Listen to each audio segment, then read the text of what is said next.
So yesterday, Philip asked me to give him a copy of the persona generator prompt, which is more of a custom GPT. And so I'm going to do that and provide a document in the description of this video. But I wanted to go over the persona generator real quick and why you would even want to do this to begin with.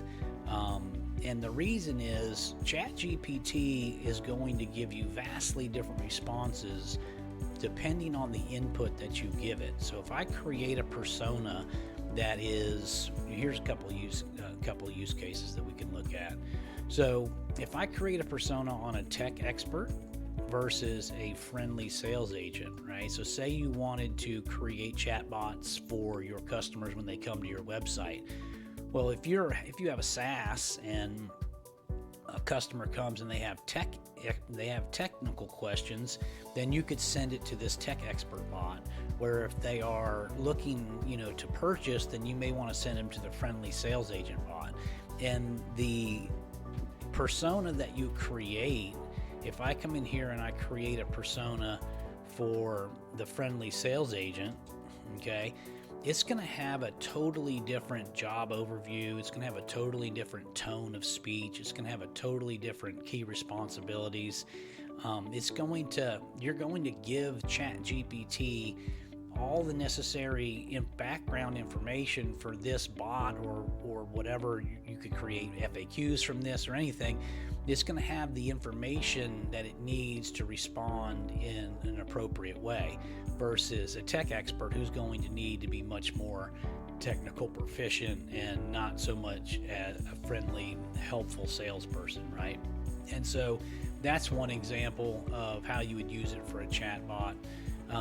Another example would be education tutoring. Okay, so say you want to tutor your kid, okay, and so you create a math tutor persona, and then once you give it all the background information for a math tutor, it'll be much more equipped to answer algebra questions or geometry questions than if you created a history teacher persona.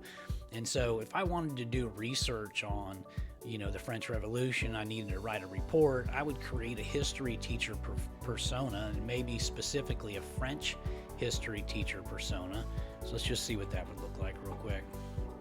So if I just said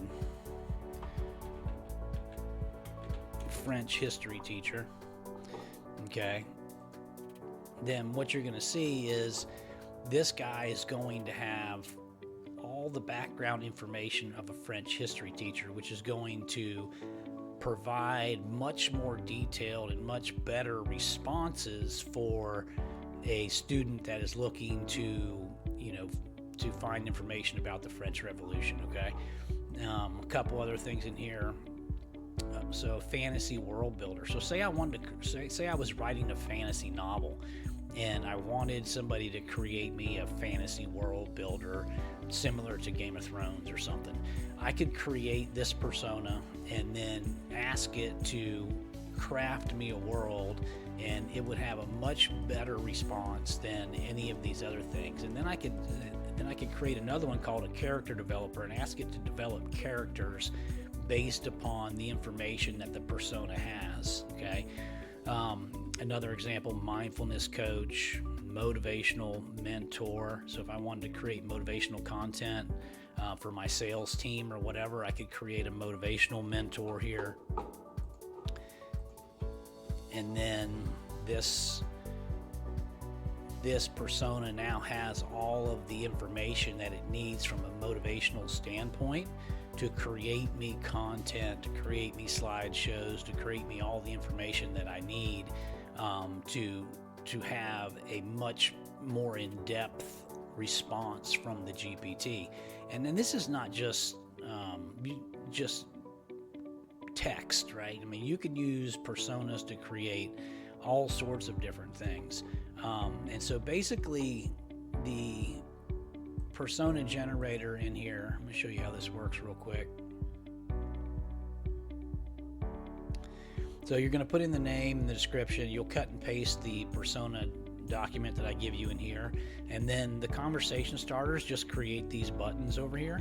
So if you wanted to create a persona on yourself to use just for your standard responses, if you don't want to put it in your settings, you can upload files here. So you could upload your resume, you could upload other Word documents that you've created, you could put your blog in here, you could put in your social profile links and stuff in there that will give ChatGPT more background information and allow it to create content that's more tailored to you.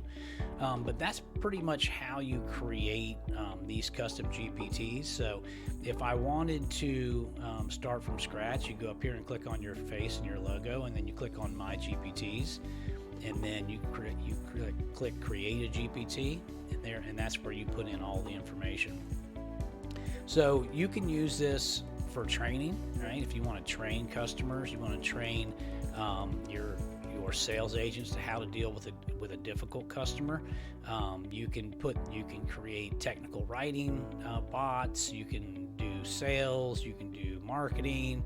You can do all the different things that you do on a daily basis. You can create these custom GPTs to handle, and they will do it based upon a persona that you give it, which is going to give you a much better output. So that's how you use them, and that's why you want to use them. And so, as always, give me a like, subscribe if you found this helpful, and we'll see you in the next video.